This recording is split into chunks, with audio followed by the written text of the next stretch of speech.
mga Kamaya lovers! Welcome to my vlog. So ngayon may vlog na naman tayo ngayon.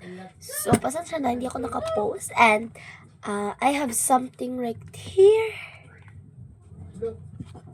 Ano yan? Pistachio kunafa Dubai chocolate. So tara, taste test. So ganito pala siya guys. Ayan. Ganito siya oh. Pag inopen mo siya, ganyan siya. So, kung kayo, nasa Dubai, yung chewy bagay, yung gusto ngayon, yung mahal din naman. Ako, nasa Dubai chocolate pack. So, tara, let's go, taste test. So, Dubai chocolate naman na tayo ngayon. Okay, let's go. Ayan guys, kumuha lang ko ng gunting. So, taste test. Ay, babuksan naman na palang natin siya. So, ganito siya. Wait, ano ba? Ano ba to? Oh. Wait. Ito na siya. Nilagay ko naman sa rep. Nakarap na to.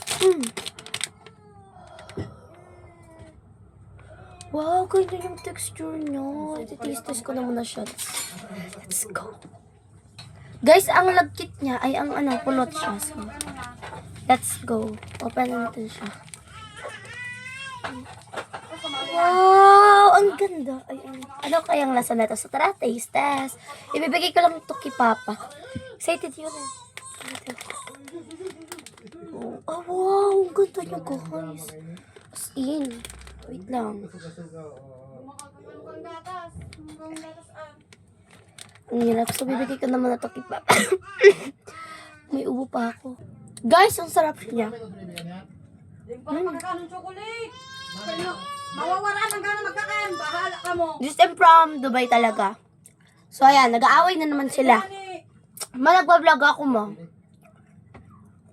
Ayun. Sarap nyo.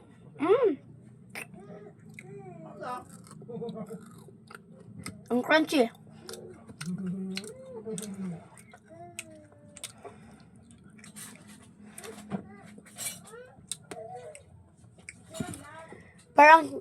Parang Kinder Joy. Pero masarap to. Mas masarap to sa Kinder Joy.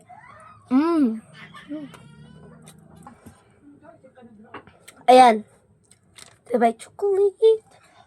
Pistachio kunafa. Galing to from Dubai. And nalagay ko lang siya sa rep. Guys, ang cute niya oh. Ayan niyang. Diba? Kita nyo yan? Okay. Lagay ko lang siya sa rep and babalik na lang ako. Okay? Wait lang kayo dyan. Hi guys. So, masarap siya and I'll rate it as 10 out of 10. Okay. Masarap yan. Masarap. 10 out of 10 siya guys. Nagustuhan ko na yung pistachio and yes, I like it guys. So, ayan, nag-uusap kasi sila, kaya maingay. Nag-uusap sila, sabi niya, ay, may gunting pa pala. Okay. May ubo pa ako, so, thank you for watching. Bye-bye. So, kung bibili ka ng Dubai chocolate, I agree. Ang sarap niya, ang sarap. So, siguro, yung chewy niya, yung chewy na nag-uso ngayon, Dubai, na chewy, like, mochi, ata yung mochi, hindi yun mochi, pero para siyang Dubai na chewy, and, ano to, what is name eh, but, alam ko yun. So, feel ko magkapares lang naman sila ng lasa, pero chewy kasi yun, chewy, and, baka magkaiba, or I don't know, pero masarap siya ha. 10 out of 10 siya sa akin. So, thank you for watching. Bye-bye mga kabeshi!